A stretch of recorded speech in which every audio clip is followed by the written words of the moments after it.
नमस्कार, मेरा नाम आलोक है। आप लाइव स्ट्रीज देख रहे हैं। देखिए, इस वक्त की बड़ी खबर निकल के आ रही है। नीतीश कुमार जो कि बिहार के मुख्यमंत्री हैं, उन्होंने अपनी बात मनवा ली है।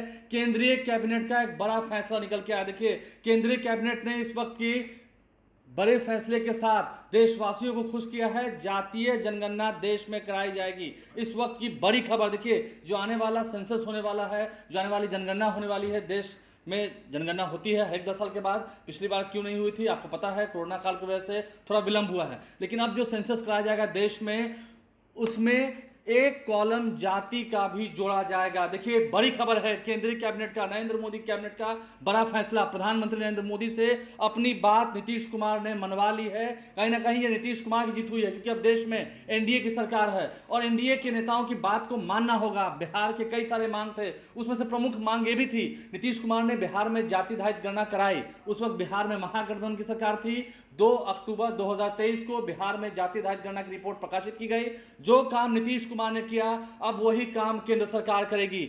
नरेंद्र मोदी की कैबिनेट का बड़ा फैसला। आपसे कुछ देर पहले अश्विनी वैष्णव जो कि केंद्रीय मंत्री हैं, उन्होंने इस मामले में पूरी जानकारी दी है। केंद्रीय कैबिनेट से कई अहम एजेंडे पास हुए हैं, कई अहम एजेंडों पर मुहर लगी है। लेकिन सबसे बड़ी खबर, मोदी सरकार अब देश में जातीय जनगणना कराएगी। इस वक्त की बड़ी खबर देखिए, नीतीश कुमार की एक बड़ी जीत हुई है, कह सकें जेडीयू की एक बड़ी जीत हुई है। इसमें नीतीश कुमार की अहम भूमिका है, क्योंकि सबसे पहले सोच ये बिहार की थी, बिहार के मुख्यमंत्री नीतीश कुमार की थी, जिन्होंने जातीय जनगणना की बात कही। पहले से लालू प्रसाद की भी मांग रही है ये, जब यूपी की सरकार थी, लेकिन उस दौरान ये काम नहीं हो पाया था। नरेंद्र मोदी की सरकार पर दबाव था। इस साल बिहार में चुनाव होने हैं और इसका असर सीधा सीधा देखने को मिल रहा है। केंद्र सरकार ने अब इस पर मुहर लगा दी है।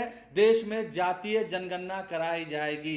इस वक्त की बड़ी खबर निकल के आई, जिससे आपको अवगत करा रहे हैं। केंद्रीय मंत्री अश्विनी वैष्णव ने इसकी जानकारी दी है। देखिए, पहले भी जो बिहार के तमाम जितने पॉलिटिकल पार्टीज के लोग हैं, वो प्रधानमंत्री नरेंद्र मोदी से मिले हैं। हम अगर बात करें 2020 के चुनाव के बाद ही, यानी कि लोकसभा चुनाव से पहले 2022 में ही प्रधानमंत्री नरेंद्र मोदी से मुलाकात हुई थी, लेकिन उस दौरान बात नहीं बनी।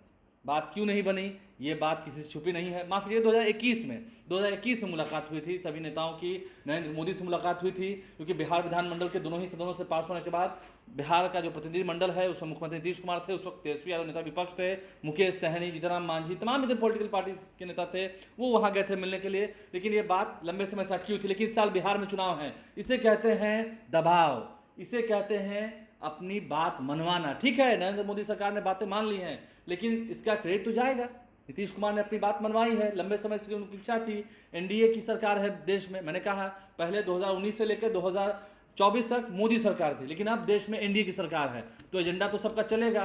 अभी जब वक्फ बिल मामले में जेडीयू ने उनका साथ दिया था, तो काफ़ी किचकिच हुई थी, काफ़ी जेडीयू को कई बातों का सामना करना पड़ा था, किरकिरी हुई थी जेडीयू की, कई सवालों का जवाब देना पड़ा था। लेकिन अब जब जातीय जनगणना कराने में केंद्र सरकार ने हामी भर दी है, केंद्र सरकार ने इस पर हाँ कह दी है, केंद्रीय कैबिनेट की इस पर मुहर लग चुकी है, तो बड़ा श्रेय इसमें नीतीश कुमार आता है। नीतीश कुमार जीत गए, मनवा ली अपनी बात नरेंद्र मोदी की सरकार से। ये बात होती है, और एक बिहारी 100 पर भारी, ये तो बात कही गई है। नीतीश कुमार का जलवा है। नरेंद्र मोदी की सरकार अब देश में जातीय आधारित गणना कराएगी। विपक्ष की भी लंबे समय से मांग रही है। विपक्ष ने भी कई बार इस बात को मांगा है, लोकसभा के भीतर, राज्यसभा के भीतर, लेकिन अब समझ सकते हैं आप, इंडिया का दबाव है। बिहार ने जो किया, अब देश वो करेगा। हमारे चैनल को सब्सक्राइब कर लें, साथ साथ फेसबुक पेज भी लाइक करें। धन्यवाद।